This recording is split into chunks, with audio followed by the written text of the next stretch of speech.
Allah Subhanahu wa Ta'ala berfirman dalam Quran Surat Al-Ahzab ayat 21, yang artinya adalah, sungguh telah ada pada diri Rasulullah itu suri tauladan yang baik bagimu, yaitu bagi orang yang mengharap rahmat Allah dan kedatangan hari kiamat dan yang banyak mengingat Allah. Quran Surat Al-Ahzab ayat 21. Nabi Muhammad SAW merupakan seseorang yang pemurah, pemaaf, dan penuh kasih sayang kepada semua makhluk.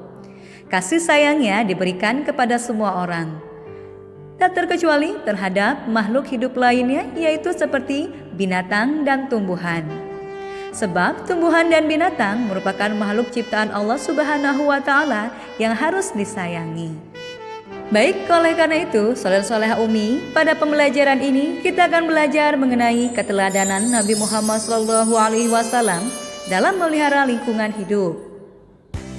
Dan dalam pembelajaran ini juga, anak Umi yang saleh dan soleha akan mengetahui bagaimanakah Nabi Muhammad SAW dalam menjaga dan melestarikan lingkungan seperti menyayangi binatang dan menyayangi tumbuhan.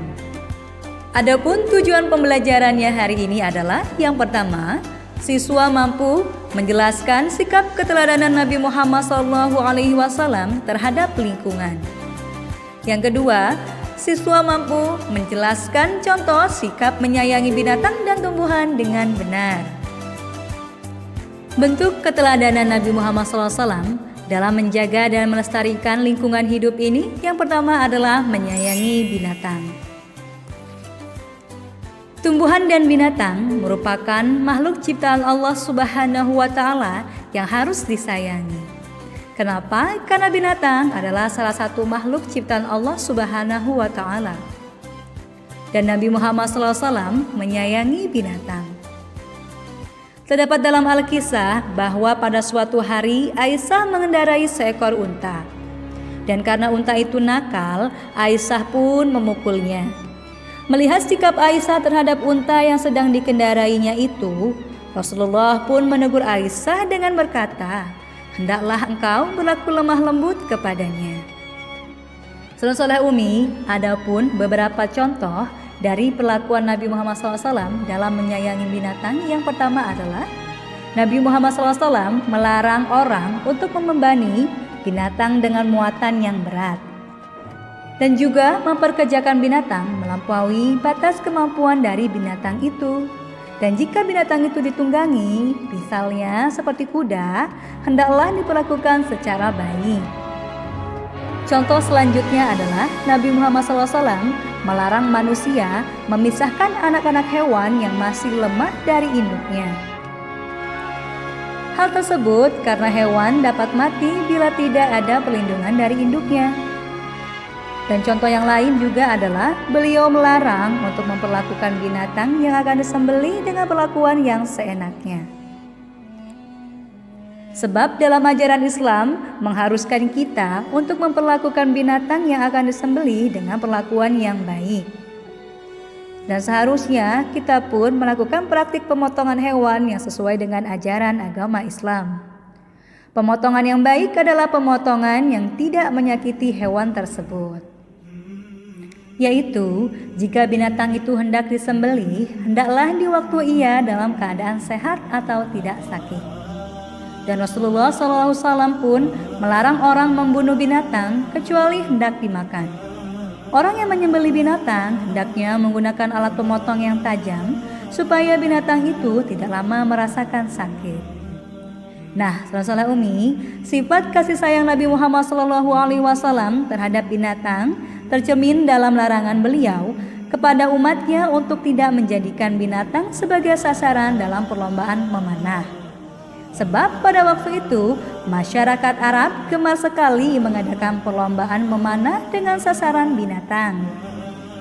Keteladanan Nabi Muhammad SAW dalam memelihara lingkungan hidup yang kedua adalah menyayangi tumbuhan. Tahukah bahwa tumbuh-tumbuhan adalah makhluk Allah Subhanahu wa Ta'ala yang perlu kita jaga? Sebab lingkungan yang asri sangat bermanfaat untuk mencegah polusi udara. Jika tumbuh-tumbuhan dirusak, maka akan timbul bencana seperti bencana banjir, tanah longsor, dan polusi udara.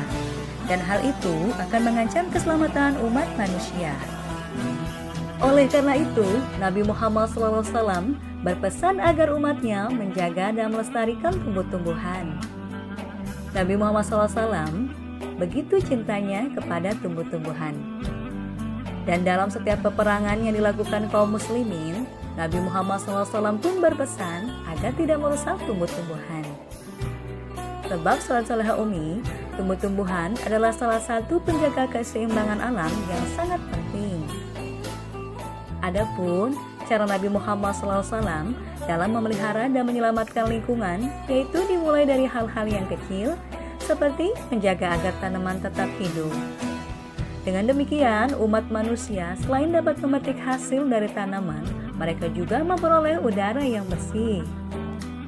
Baik Sahabat Soleha Umi, demikianlah tadi pembelajaran yang sudah kita pelajari mengenai keteladanan Nabi Muhammad SAW dalam memelihara lingkungan hidup.